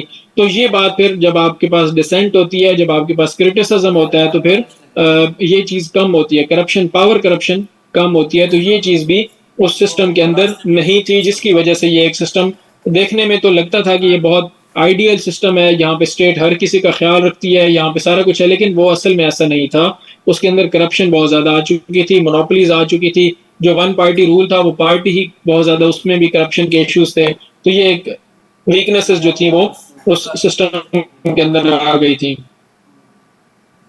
फिर आप देखें, जब आप कहते हैं कि ये वीकनेसेस तो थी, लेकिन फिर ये खत्म उस वक्त हुई जब उसके अंदर रिफॉर्म्स करने की कोशिश की गई। जब मिखाइल गोर्बाचोव ने ये पेरिस ट्रॉइका और ग्लासनोस्ट की कोशिश की, तो वो सिस्टम ऐसा था कि वो चेंज नहीं हो सकता था, वो खत्म ही हो गया उसका। वो फिर बजाय इसके कि उसके अंदर चीजें पॉजिटिवली चेंज होती, वो बिल्कुल ही उसकी वजह से एक सिस्टम को इतना बड़ा धचका लगा कि वो उसको बिल्कुल ही कंट्रोल ही ना कर किया जा सका। अब जाहिर है, जब कंट्रोल पहले आपने बड़ा स्ट्रिक्ट रखा हुआ है, स्ट्रांग रखा हुआ है, तो उसकी वजह से एक लोगों को डर था, एक सिस्टम चल रहा था। लेकिन जब आपने कंट्रोल को लूज किया, तो जो जो नीचे डिसेंट थी, जो जो नीचे लोग पहले से ही तंग थे, वो एक उभर के एकदम सामने आया, तो वो स्टेट उसको कंट्रोल ही नहीं कर सकी। खास तौर पे ये इशू जो था वो यूगोस्लाविया के अंदर बहुत ज्यादा था। आपने अगर यूगोस्लाविया को पढ़ा हो, यूगोस्लाविया अब इस वक्त दुनिया में एक स्टेट के तौर पे एग्जिस्ट नहीं करता। 1991-92 के अंदर इसकी बल्कनाइजेशन हो गई थी, इसमें बहुत सारी डिफरेंट स्टेट्स बन गई थी यूगोस्लाविया। इसीलिए वो वहां पे लोगों ने अपनी जो है वो नेशनल जो स्ट्रगल है उसको बहुत ज्यादा वहां पे बढ़ गई, क्योंकि कंट्रोल लूज हुआ। तो ऐसे आहिस्ता आहिस्ता आहिस्ता फिर वो हर मुल्क ने अपनी करनी शुरू कर दी, एक यानी स्ट्रगल करनी शुरू कर दी और सोवियत यूनियन से अलहदगी इख्तियार करनी शुरू कर दी। उसके बाद फिर ये दो इकोनॉमिक और पॉलिटिकल दो चीजें थी एक तरफ इकोनॉमिक रिफॉर्म्स और दूसरी पॉलिटिकल रिफॉर्म्स। तो ये जो है ये दो प्रॉब्लम्स थी। और जो तीसरी प्रॉब्लम थी वो एक यानी वो एक्सटर्नल प्रॉब्लम आप उसको कहेंगे। या पहली दो जो हैं वो हमने एक इंटरनल प्रॉब्लम्स को हम देखेंगे, और जो उसके बाद दो हैं वो एक्सटर्नल प्रॉब्लम्स हैं। उसमें एक तो एक्सटर्नल, दोनों इंटरनल प्लस एक्सटर्नल के अगर आप देखें तो उसके अंदर एक जो गॉर्बेचोव की एक पॉलिसी थी, उसके अंदर उसने यूएस और वेस्टर्न कंट्रीज के साथ भी थोड़ा अच्छा जो है ना वो सलूक करना शुरू कर दिया, या उनके साथ अच्छे रिलेशनशिप स्टार्ट करने शुरू कर दिए। जब ये चीज स्टार्ट हुई तो उसकी वजह से भी फिर थोड़ा सा एक प्रेशर, बहुत ज्यादा जो हार्डकोर कम्युनिस्ट थे उनके अंदर एक रिजेंटमेंट पैदा हुई, और जो लोग लिबर्टी और फ्रीडम और इन चीजों में बिलीव करने वाले थे वो उनका फिर उनकी एक तरह से उनको हौसला मिला, या उनका एक वो दे वर एम्बोल्डेंड बिकॉज ऑफ दीज मूव्स, तो उन्होंने एक ज्यादा बहुत ज्यादा शुरू कर दी। नेक्स्ट, अगेन मैंने आपको बताया था पीछे के रीगन, प्रेसिडेंट रीगन की जो पॉलिसीज थी वो बड़ी क्रूशियल थी eight the end of the day, because he started implementing market reforms और rather tax cuts in the US economy, जिसकी वजह से उन्होंने रिगनॉमिक्स का एक फिनोमेना है कि वो सप्लाई साइड्स की इकोनॉमिक्स को उन्होंने बढ़ाना शुरू कर दिया। बहुत ज़्यादा उन्होंने टैक्सेस को कम किया और बिजनेस को बहुत ज़्यादा ग्रो किया, जिसकी वजह से जीडीपी ग्रोथ बहुत बढ़ गई यूएस की। अब जब जीडीपी ग्रोथ बढ़ी तो उनके पास काफ़ी ज़्यादा पैसा आया जो उन्होंने इंजेक्ट किया डिफेंस के पर्पजेस के लिए। खास तौर पे इसमें एक इनका एक प्रोग्राम था जिसको स्ट्रेटेजिक डिफेंस इनिशिएटिव एसडीआई कहा जाता है, और इसको स्टार वॉर्स के नाम से भी बुलाया जाता है। स्टार वॉर्स जो एक मूवी सीरीज भी है यूएस की, लेकिन वो बिल्कुल डिफरेंट है। कई दफा इसको कंफ्यूज स्टूडेंट्स कर देते हैं। स्टार वॉर्स का जो प्रोग्राम था वो एक इनिशिएटिव ये था कि एक आइडिया ये था कि एक डिफेंस शील्ड बनाई जाए जिसके जरिए से कोई भी अगर मिसाइल फायर किए जाता है यूएस के ऊपर तो उसको कंट्रोल किया जा सके। इसकी एक एग्जांपल इस वक्त इसराइल के पास एक सिस्टम जो है वो डिफेंसिव मौजूद है, आयरन डोम उसको सिस्टम को कहा जाता है। वो ये करता है कि कोई भी अगर मिसाइल फायर होता है तो उसको इंटरसेप्ट करता है और उसको हवा में निशाना बना के उधर ही तबाह कर देता है। तो ये एक बड़ा मेजर इनिशिएटिव था जिसमें बहुत पैसा लगाने के बारे में बात की गई। तो और फिर जो भी जहां जहां पे भी डिफेंस की स्पेंडिंग थी वहां पे रीगन की जो एडमिनिस्ट्रेशन थी उन्होंने बहुत ज्यादा डिफेंस की स्पेंडिंग कर दी, तो उसको मैच नहीं कर पाए फिर रशियंस। उन्होंने अगर कोशिश की भी सही तो वो उनके फायदे में नहीं गई। सो ये एक बहुत बड़ा प्रॉब्लम उनके लिए क्रिएट हुआ कि वो आर्म्स रेस में बहुत पीछे रहना शुरू हो गए, जिसकी वजह से फिर आप इसको अगर बैलेंस ऑफ पावर के हिसाब से देखेंगे तो ये बैलेंस ऑफ पावर डिस्टर्ब हो गया, और वो जो कंपटीशन था वो कंपटीशन आहिस्ता आहिस्ता वो कम होता गया। यानी अगर आप रियलिज्म के हवाले से देखेंगे तो वो ये कहेंगे कि 1980s के अंदर ही आपको वो एक नजर आना शुरू हो गया था, एक शिफ्ट कि जिसमें यूएस और यूएस आना शुरू हो गए थे। तो इस पावर इम्बैलेंस की वजह से फिर एक इम्प्लोजन हुआ और यूएसएसआर जो है वो बिल्कुल तबाह हुआ, और उसका फिर सिर्फ एक रशिया बाकी रहा। और इसके अलावा एक फैक्टर जो है वो एक तरह से लिबरलिज्म के पर्सपेक्टिव से आप उसको देख लें कि एक इकोनॉमिक ग्लोबलाइजेशन और कल्चरल ग्लोबलाइजेशन के दो फिनोमेनन जो है वो भी बहुत इंपॉर्टेंट इसके अंदर समझे जाते हैं। कि इकोनॉमिक ग्लोबलाइजेशन ये हुआ कि आपके हर तरफ एक ही आइडिया है जिसके बारे में फिर एंड ऑफ हिस्ट्री का एक आइडिया दिया गया, कर लिया कि कैपिटलिज्म ही बेस्ट सिस्टम है। ऑल्दो सब ने एक्सेप्ट नहीं किया, लेकिन बहुत सारे मुल्कों ने वाकई ये एक्सेप्ट कर लिया 1980s के बाद कि कैपिटलिज्म ही बेस्ट सिस्टम है। उसके अंदर थोड़ी बहुत चेंजेस की जा सकती हैं but it is the best economic system. China ने एक्सेप्ट कर लिया जो कि बहुत ज़्यादा एक कम्युनिस्ट स्टेट थी।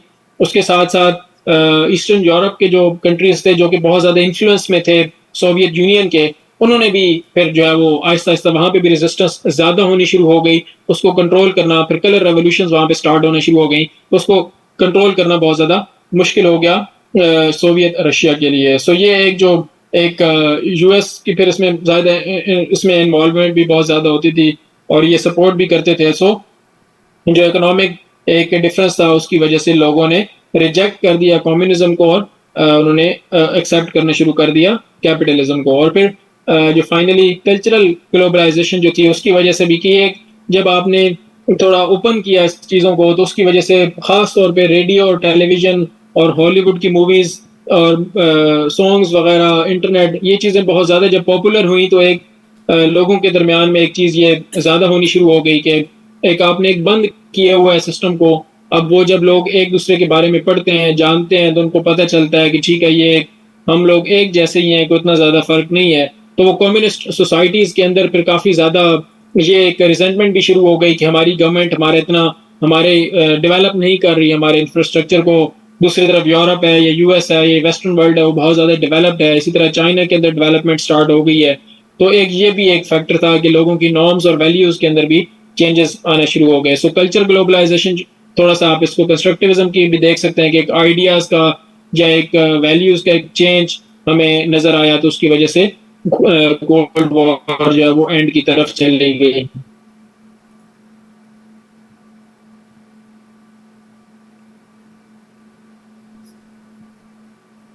अब फाइनली ये इवेंट्स अगेन थोड़े से यहाँ पे वो बुक के मैंने लिखे हुए हैं, इनको आप देख लीजिएगा। इनकी डेट्स को तो याद नहीं किया जा सकता ज़ाहिर है, लेकिन आप इसको ईयर ज़रूर आपको इसका पता होना चाहिए, और साथ में ये भी पता होना चाहिए कि इस इवेंट में क्या हुआ था, ये साइट्स कौन सी थी। आप इनको बहुत अच्छे तरीके से रेफरेंसेस के लिए यूज़ कर सकते हैं। सो अब क्या चीज़ इस वक्त इसी टॉपिक के अंदर आईआर के सिलेबस में आपका एक ये भी एक चीज़ है, revival of cold war. US और जो चाइना की राइवलरी है उसको थोड़ा सा हम डिटेल में अलग से भी पढ़ेंगे, करंट इश्यूज के साथ उसको मिला के वो एंड पे हम पढ़ेंगे उसको। अभी जो है वो एक कोल्ड वॉर से रिलेटेड जो टॉपिक है उस पे हम हैं, तो रिवाइवल ऑफ कोल्ड वॉर भी हम देख सकते हैं। Recording stopped.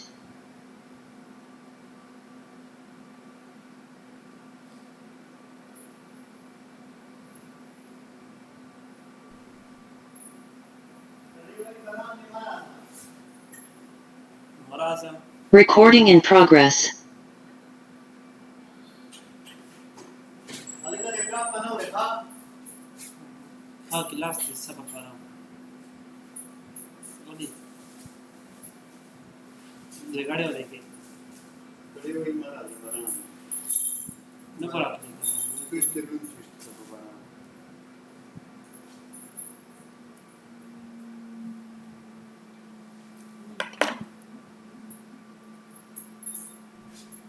जी, आवाज आ रही है आप लोगों को?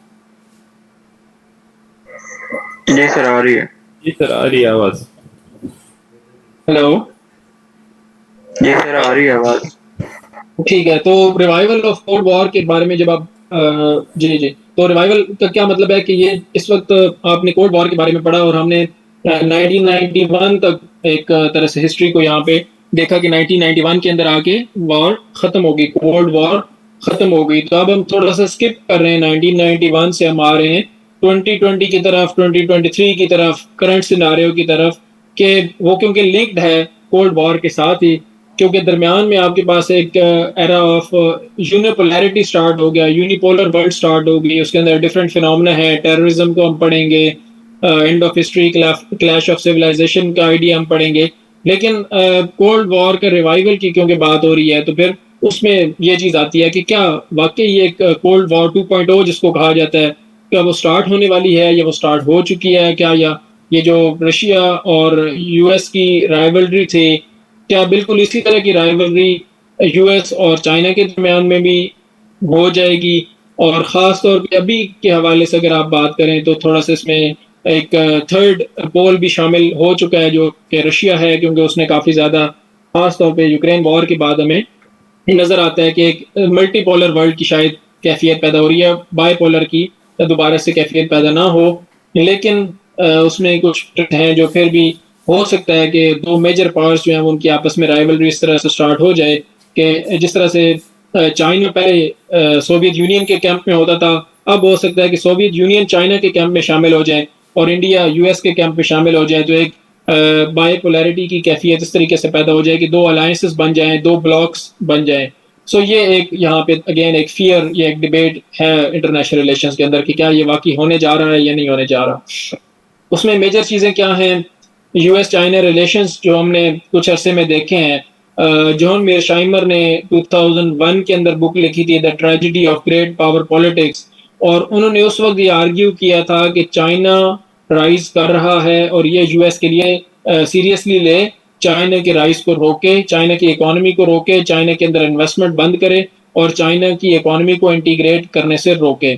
उस वक्त 2001 के अंदर उनकी ये बुक लिखी गई थी, लेकिन उस वक्त हालात थोड़े मुख्तलिफ थे। उस वक्त वेस्ट और यूएस के अंदर ये एक आइडियोलॉजी पाई जाती थी कि जब आप मुल्कों को इंटीग्रेट करते हैं, अगेन वो लिबरल थ्योरी थी उसके अंदर, दो उसमें बड़े अहम पॉइंट्स, डेमोक्रेटिक पीस थ्योरी और ख़ास तौर पे इंटरडिपेंडेंस और लिबरल इकोनॉमिक आइडियाज़ जो थे वो बहुत ज़्यादा हावी थे और पॉलिसी मेकर्स ये समझते थे वाशिंगटन के कि अगर हम चाइना को इंटीग्रेट कर लेंगे वर्ल्ड इकोनॉमी के अंदर और जब हम इकोनॉमिक लिबरलाइजेशन करेंगे और चाइना उसको एक्सेप्ट करेगा तो ये आहिस्ता आहिस्ता चाइना के अंदर डेमोक्रेसी आएगी। ये एक आइडिया था। उस पर एक फरीद ज़करिया ने एक बुक भी लिखी थी, द फ्यूचर ऑफ फ्रीडम, मेरे ख्याल में उसका नाम है। तो उनका भी यही आर्गूमेंट, उनका बेसिकली यही था कि आप चाइना के अंदर मार्केट रिफॉर्म्स को प्रोमोट करें, वहाँ पे डेमोक्रेसी आ जाएगी, क्योंकि मिडिल क्लास ग्रो करती है और इंस्टीट्यूशंस बिल्ड होते हैं जिसकी वजह से कॉन्सिक्वेंस जो होता है वो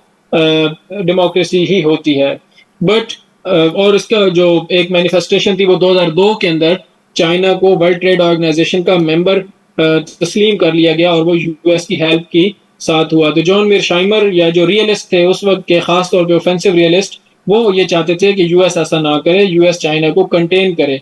लेकिन आहिस्ता आहिस्ता जब ये चाइना का राइज ज्यादा होना स्टार्ट हुआ, खास तौर पे 2011 में आके फिर हमें पिवट टू एशिया की एक पॉलिसी जो secretary of state Henry Clinton ने अनाउंस की थी कि हम पिवट टू एशिया की पॉलिसी अब अपना रहे हैं और चाइना को कंटेन किया जाएगा।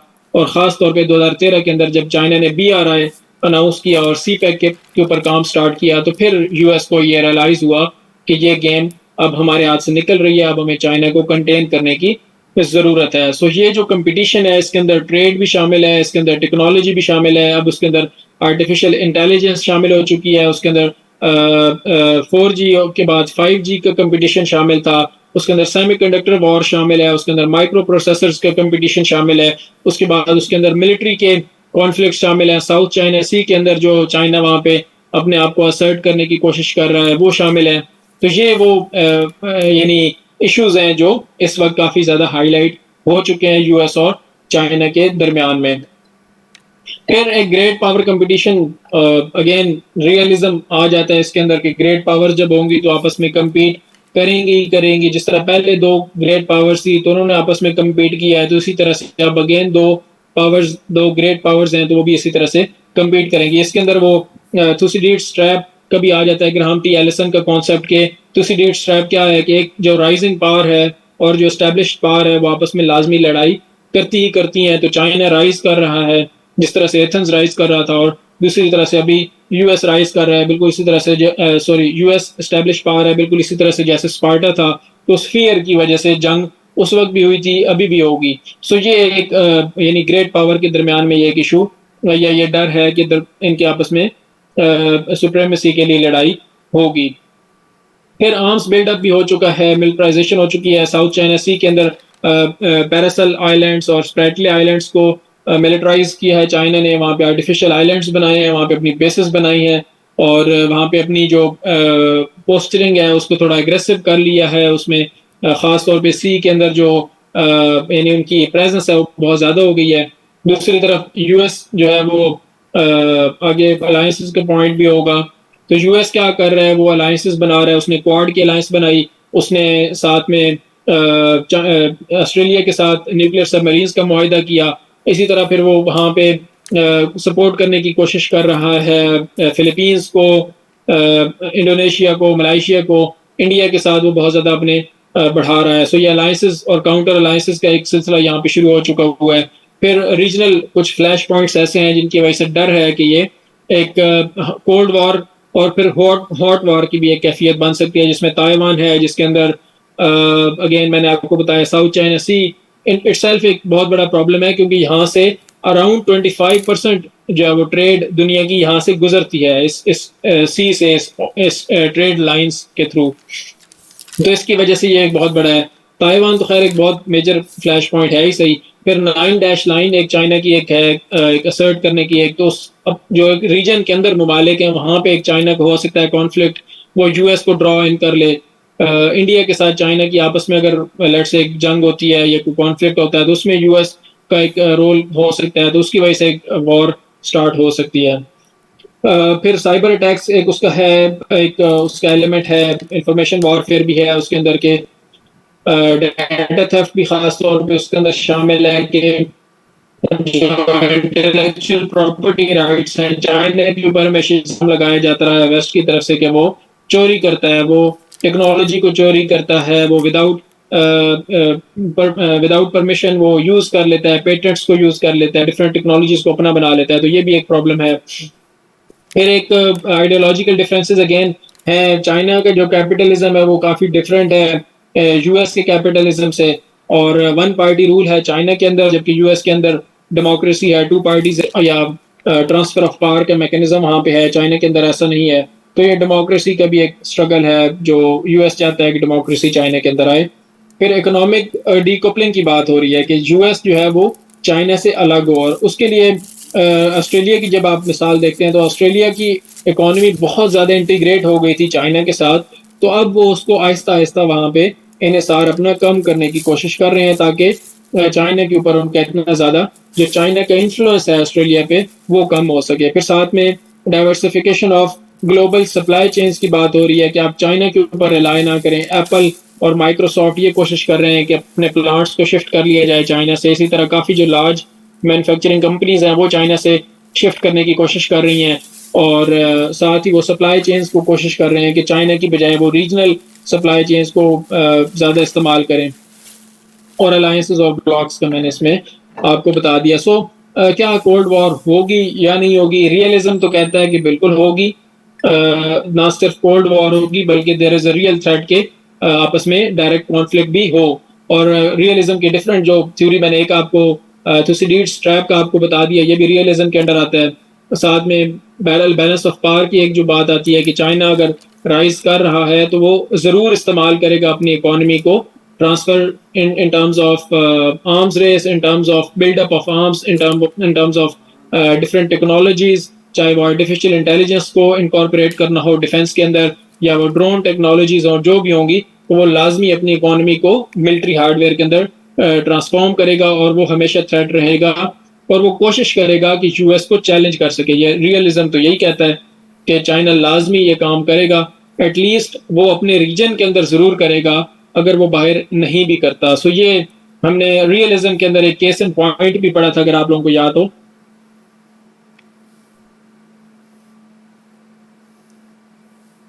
Can China rise peacefully? तो रियलिज्म तो ऐसा हो सकता है कि चाइना पीसफुली राइज कर सकता है, इंटरडिपेंडेंस है, इंस्टीट्यूशंस हैं, उनके आपस में ट्रेड है, कम्युनिकेशन हो सकती है, पॉसिबल है कोएग्जिस्टेंस वगैरह। सो ये यहाँ पे कोल्ड वॉर का हमारा टॉपिक कंक्लूड होता है। नेक्स्ट डीकोलोनाइजेशन का एक टॉपिक है, छोटा सा, कोई इतना ज़्यादा इम्पोर्टेंट नहीं है, इसको भी थोड़ा बहुत मैं आपको बता दूंगा, वैसे तो इसमें से आपको खुद ही आप पढ़ लेंगे तो आपको समझ इसकी आ जाएगी, सारी चीज़ें तकरीबन आपको इसके बारे में पता ही है। नेक्स्ट फिर हम इंशाल्लाह अगले टॉपिक्स पे मूव करेंगे। अब के अभी कोई क्वेश्चन है तो आप पूछ सकते हैं।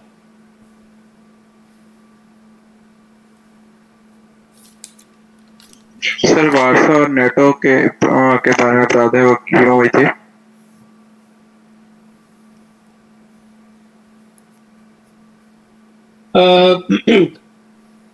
नेटो बेसिकली एक अलायंस उस वक्त बनाई आपने जब एक कंटेनमेंट की पॉलिसी अपनाई। मिसाल के तौर पे आप नहीं चाहते कि जो रशिया है वो या उस वक्त सोवियत यूनियन जो है वो एक्सपैंड करे, तो फिर आपने एक कलेक्टिव सिक्योरिटी की एक डॉक्ट्रिन अपना ली कि ठीक है अगर एक मुल्क के ऊपर हमला होगा, उसकी सबसे जो मेन जो पॉइंट है ना नेटो की, वो ट्रीटी का आर्टिकल 5 है। तो आर्टिकल 5 ये कहता है कि अगर एक मुल्क के ऊपर हमला होगा तो सारे मिल के उसका जवाब देंगे। सो उस वक्त फिर लेट्स से फिनलैंड, अगर उस वक्त ऑल्दो फिनलैंड जो है वो नेटो का मेंबर अभी शायद पीछे बना है, पहले नहीं था, तो फिनलैंड जैसे जो ममालिक हैं जिनको थ्रेट था कम्युनिज्म से, लेकिन वो ये भी कहते थे कि हम कम्युनिज्म के खिलाफ अपने आप को डिफेंड नहीं कर सकते, तो उनको सपोर्ट करने के लिए फिर ये नेटो आइडिया कलेक्टिव सिक्योरिटी का जो लाया गया। और इसके अगेंस्ट फिर वार्सा पैक्ट इसलिए बना था क्योंकि वेस्टर्न जर्मनी को नेटो के अंदर 1955 के अंदर शामिल कर लिया गया था, और जर्मनी को रशिया ये समझता, सोवियत यूनियन ये समझता था कि ये अभी डिवाइडेड है, इसको किसी साइड पे भी नहीं होना चाहिए, ना वेस्ट जर्मनी को इस तरीके से कोई अलायंस में शामिल होना चाहिए, ना ही ईस्ट जर्मनी को हम किसी अलायंस का हिस्सा बनाए। लेकिन जब वेस्ट जर्मनी को अलाइज ने नेटो के अंदर मेंबरशिप दे दी तो फिर वार्सा पैक्ट उसके अगेंस्ट आ। तो ये एक मिलिट्री पैक्ट था, ये एक डिफेंस पैक्ट था कि अगर मिसाल के तौर पे नेटो की तरफ से या एलाइज की तरफ से या यूएस के किसी एलाई की तरफ से वार्सा पैक्ट वाली कंट्रीज के ऊपर अटैक होता है तो उस तरफ से फिर सारे मिलके उनको डिफेंड करेंगे, और इसी तरह नेटो का जो कलेक्टिव सिक्योरिटी का था। इसमें पाकिस्तान के हवाले से सीटो और सेंटो भी इसी एक कॉन्सेप्ट का हिस्सा है। जो सीटो साइन की गई थी वो पाकिस्तान के जो आप कह लें कि जो ईस्ट एशियन कंट्रीज हैं उनके साथ थाईलैंड वगैरह इसके अंदर शामिल थे, और जो सेंटो साइन की गई थी वो अफगानिस्तान वाली साइड से, यानी हमारे जो वेस्ट की तरफ जो कंट्रीज हैं उनके साथ, उसको बगदाद पैक्ट भी कहा जाता था। तो ये दो भी जो है वो अमेरिका के बिहाफ पे या बेहस्ट पे पाकिस्तान ने साइन किए थे, ये दो मुआहदे भी, वो भी इसी का एक हिस्सा थे, इसी की एक कड़ी थी।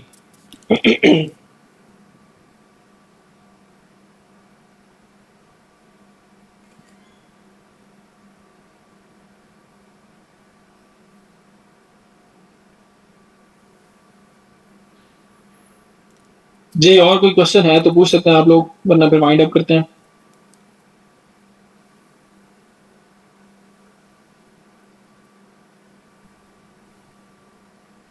Hello sir. जी जी। सर मेरा क्वेश्चन ये था कि ये आजकल सर एक डिबेट चल रही है D risking not D coupling की। यूएस की जो है ना वो डॉक्ट्रिन आजकल वो प्रमोट कर रहे हैं इस चीज़ को।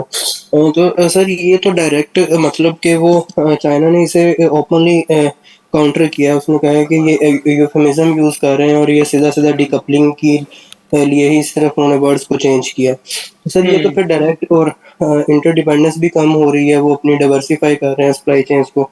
तो ये तो बड़ा स्ट्रॉन्ग आर्गुमेंट है सर के जो है ना वो कोल्ड चेन की तरफ ये सारा सिनेरियो जा रहा है। और सर ये जो अभी अगर चाइना और अमेरिका के दरमियान अगर कोल्ड चेन का ये सारा चीज़ प्रमोट हो रही है तो इसमें कंस्ट्रक्टिविज्म की थ्योरी को कैसे अप्लाई कर सकते हैं सर, ये बताइए।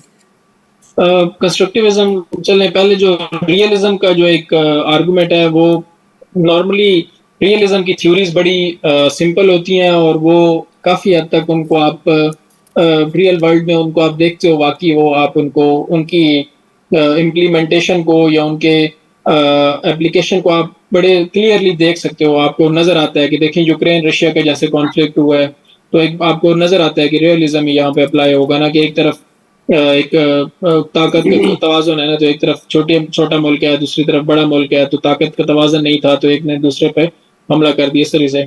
सो रियलिज्म तो आपको हमेशा इसी तरह से उसमें कन्विंसिंग पावर ज़्यादा होती है। सो ये जो आर्गुमेंट है रियलिज्म का कि आपस में इनका कंपटीशन स्टार्ट हो गई होगा, वो काफ़ी एक तरह से कन्विंसिंग है और काफ़ी इफेक्टिव आर्गुमेंट है। तो ज़्यादा चांसेस तो यही है कि ये कंपटीशन लाजमी होगा, बल्कि ये हो रहा है। होगा कि इसमें तो कि आपने इतनी बड़ी कंपनी है उसको आपने बिल्कुल बंद करके रख दिया, वो अब आपको नज़र ही नहीं आता। मोबाइल सिर्फ नहीं था उसके अंदर बिलियंस ऑफ डॉलर्स के डिफरेंट टेक्नोलॉजीज भी थे, वो आपने उसको बैन कर दिया। ऑल्दो आप कहते हो कि फ्री ट्रेड होनी चाहिए और इंटरडिपेंडेंस होनी चाहिए, वो सारी चीज़ होनी चाहिए, और आपका जो फ़ोन है वो चाइना में इस्तेमाल हो सकता है लेकिन चाइना का फ़ोन आपके मुल्क में इस्तेमाल नहीं हो सकता। सो आपको ये एक रियलिज्म नज़र आ रहा है ना, बड़ा क्लियरली आपको एक मैनिफेस्टेशन ऑफ रियलिज्म इसके अंदर नज़र आ रही है कि आपने अपने इंटरेस्ट को देखा है, आपने उन प्रिंसिपल्स को, उन वैल्यूज़ को, मोरालिटी को आपने साइड पे रख दिया है। सो वाकई ये कन्विंसिंग आर्गूमेंट है कि ये दोनों मुल्क आपस में कम्पीट करेंगे और बड़ा रियल पॉसिबिलिटी है कि इनके आपस में दरमियान में जंग भी हो। So, and I am convinced because realism, I think, is it's a timeless theory in my opinion. तो मैं तो काफ़ी हद तक इसको समझता हूँ। मैं ये कहता हूँ कि काफ़ी ऐसी चीज़ें होती हैं जो टेम्परेरीली आप उनको अडॉप्ट कर सकते हैं, लेकिन वो उनको जब तक मेंटेन ना किया जाए, जैसे कि इंस्टीट्यूशंस हैं, अब यूनाइटेड नेशंस का एक आइडिया तो बहुत ही अच्छा है, लेकिन उसको मेंटेन करने के लिए बहुत ज़्यादा एफर्ट चाहिए, और वो जो एफर्ट है वो चाहे लोकल लेवल पे हो, सोशल इंजीनियरिंग जिस तरह से की जाती है वो बड़ी मुश्किल होती है, बहुत उसके लिए बड़ी एक वो चाहिए होती है, स्ट्रगल चाहिए होती है। So again realism is I think it's right कि ये आपस में इनकी राइवलरी जरूर होगी। सर इसी से एक क्वेश्चन है, क्योंकि जो अभी हुआ है नॉर्थ कोरिया का और रशिया का आपस में ना, आर्म रेंज, आर्म की मतलब ये सप्लाई ऑम्यूनेशन, तो इस पे भी यूएस के बहुत ज्यादा एलिगेशन थे कि जो कि यूक्रेन वार में रशिया को नॉर्थ कोरिया सपोर्ट कर रही है, तो ये भी रियलिस्टिक हो सकता है। बिल्कुल, देखें एक अलायंसेस वाला हो, एक चीज हो गई ना कि आपने एक पावर जो है वो बेसिकली तो पावर ही प्ले आउट कर रही है ना यूक्रेन के अंदर। एक तरफ से एक ब्लॉक बन चुका हुआ है, सेमी ब्लॉक आप उसको कह लें, या एक छोटा सा एक अलग से ये कोल्ड वॉर वहां पे अगेन स्टार्ट हो गई है, प्रॉक्सी वॉर जहां आप उसको कहेंगे, जो कि एक कोल्ड वॉर का ही एक उसका एक कैरेक्टरिस्टिक हुआ करता था प्रॉक्सी वॉर। तो वो प्रॉक्सी वॉर अगेन यूक्रेन के अंदर वो स्टार्ट हो गई है, और रशिया के जो एलाइज हैं वो उसको बिल्कुल खुल के सपोर्ट कर रहे हैं, चाइना भी कंडेम नहीं कर रहा उसको, और जो बाकी ममालिक हैं, ईरान के ड्रोन्स भी यूज हुए हैं रशिया की तरफ से काफी सारे। तो वो है एक ब्लॉक पॉलिटिक्स की, लेकिन यहाँ पे ब्लॉक पॉलिटिक्स कोल्ड वॉर असल में जो एक उसका एक कैरेक्टरिस्टिक था वो ये था कि वो एक दो मुल्कों के दरमियान में थी, दो ब्लॉक्स बड़े क्लियर थे वहां पे, दो आप कह लें कि यानी एक मैदान था जिसके अंदर दो फोर्सेस आपस में लड़ रही थी। तो भी एक मल्टीपोलैरिटी की एक सिचुएशन है, ये थोड़ी ज्यादा इंटरेस्टिंग है कि इसमें किस तरीके से वो प्ले आउट होती है। बट यस, रियलिज्म उसमें है। जब आपने देखा ज्यादातर टाइम आप यही देखेंगे कि मुल्क जो है वो रियलिज्म की बेस्ड के ऊपर फैसले करते हैं, और उसके ऊपर शुगर कोटिंग करते हैं लिबरलिज्म की या मोरालिटी की। उसको वो लोगों को प्रेजेंट करने के लिए वो ये कोशिश करते हैं कि जी देखिए हम तो ठीक कर रहे हैं और वो गलत कर रहे हैं, हमारा तो देखिए हम तो बड़ा अच्छे काम कर रहे हैं और हम डेमोक्रेसी को सपोर्ट कर रहे हैं और हम वुमेन राइट को सपोर्ट कर रहे हैं। लेकिन वुमेन राइट्स कहाँ पे जाते हैं जब आप एक डिक्टेटर को सपोर्ट करते हैं जिसके ऊपर इल्जाम होता है, या एक प्राइम मिनिस्टर को सपोर्ट करते हैं जिसके ऊपर इल्जाम है गुजरात में इतने ज्यादा लोगों को मरवाने का, अभी भी वो वहां पे क्या हालत कर रहे हैं मुसलमानों की। तो ये जो सारी चीजें होती हैं, फिर रियलिज्म ही इनको एक्सप्लेन कर सकता है, और इसको फिर लिबरलिज्म कैसे एक्सप्लेन करेगा। यस, जब लिबरलिज्म भी तभी होता है कि ना जब यूएस के इंटरेस्ट जब ज्यादा होते हैं जिस जगह पे, यस, मतलब वो भी नहीं देखता कि लिबरलिज्म है या आइडियलिज्म है।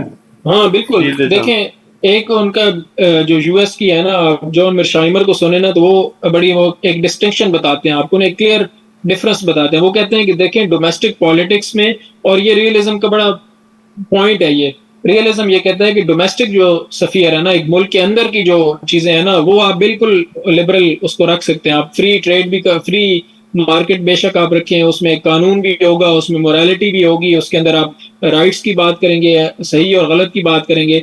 क्यों? क्योंकि वहां पे एक अथॉरिटी है जो उसको इम्प्लीमेंट करवा सकती है उस सारी चीज को। सो जॉन मेयरशाइमर ये कहते हैं कि मैं लिबरल हूं when it comes to domestic policy, यानी हम चाहे वो कंजर्वेटिव्स हों, चाहे वो लिबरल्स हों यूएस के अंदर, चाहे वो डेमोक्रेट्स हों या वो रिपब्लिकन्स हों, वो दोनों के दोनों लिबरल फिलॉसफी के ऊपर बेस्ड हैं। यानी लिबरल क्या है? डेमोक्रेसी, ह्यूमन राइट्स वगैरह ये सारी चीजें।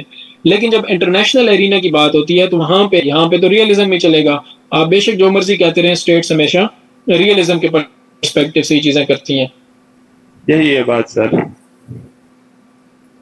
पाकिस्तान कौन से ब्लॉक में मुझे नजर आ रहा है? पाकिस्तान मुझे तो लग रहा है कि शायद इस चाइना के ब्लॉक में जाने की कोशिश कर रहा है।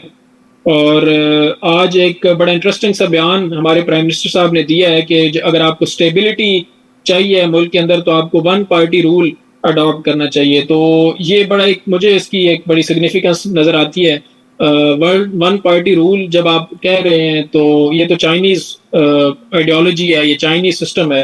तो आपने एक बड़ा डायरेक्टली डेमोक्रेसी को आप एक तरह से रिजेक्ट कर रहे हैं। तो इस तरह की स्टेटमेंट्स अगर आप दे रहे हैं तो इसका मतलब शायद आपका मूड है कि आप चाइना का जो इन्फ्लुएंस है उसको ज़्यादा एक्सेप्ट कर रहे हैं। तो वैसे भी पाकिस्तान का नेबर भी चाइना है, हमारी ज़्यादा जो उनके साथ ताल्लुकात भी बहुत ज़्यादा हैं। तो बैलेंस तो कायम करना बहुत मुश्किल होगा अगर ये कंपटीशन जो है वो ज़्यादा होता है यूएस और चाइना का आपस में। तो पाकिस्तान तो आई थिंक चाइना के कैंप में ही जाएगा, क्योंकि यूएस और इंडिया की जो आपस में रिलेशनशिप है, जो यानी अलायंस तो नहीं कहेंगे उसको, लेकिन जो एक उनकी अंडरस्टैंडिंग है वो बहुत स्ट्रांग है, तो पाकिस्तान को तो उस कैंप में वैसे भी उन्होंने नहीं घुसने देना। सर ये ऐसा चाइना ये जो है कि मतलब पॉलिसीज भी तो फैलते हैं ना, मतलब कि किसी भी कंट्री को इस तरह से बेनिफिट नहीं देता जैसा हमें पाकिस्तान को दे रहा है, तो इन रिटर्न में तो बहुत ज्यादा लेगा कि नहीं लेगा ज्यादा।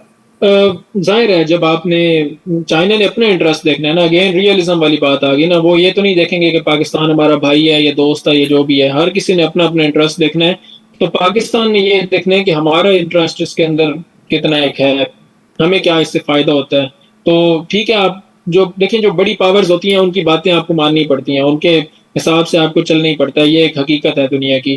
तो अगर चाइना आपको कुछ दे रहा है तो ये उसका भला है, इतनी बड़ी आपकी पावर है जो आपके सर के ऊपर बैठी हुई है, वो आपको मार नहीं रहे, यही आपके लिए बहुत है रियलिज्म के पर्सपेक्टिव से। सो पाकिस्तान को अगर कुछ मिल रहा है चाइना से, और पाकिस्तान को चाइना की तरफ से ज्यादा चीजें मिल रही हैं as compare to from US, तो फिर आप चाइना की तरफ जाना जाहिर है आपको आपके फेवर में है। It's a cost benefit analysis, ये रैशनैलिटी के ऊपर आपका है कि आपको कहाँ से ज्यादा फायदा हो रहा है। सर वो कोल्ड वॉर का कंस्ट्रक्टिविज्म कैसे अप्लाई होगी अगर ये कोल्ड वॉर होती है अमेरिका और चाइना के दरमियान, ये सर काइंडली बताइएगा।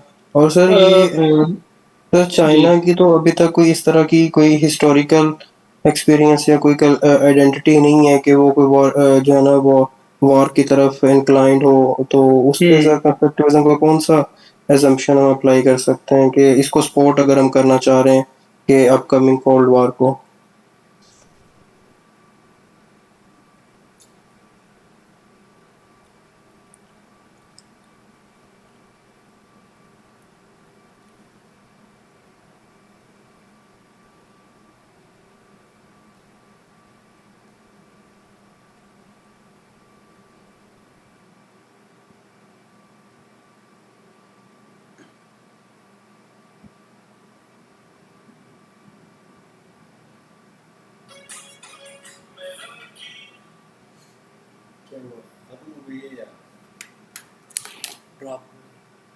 Recording stopped. Recording in progress.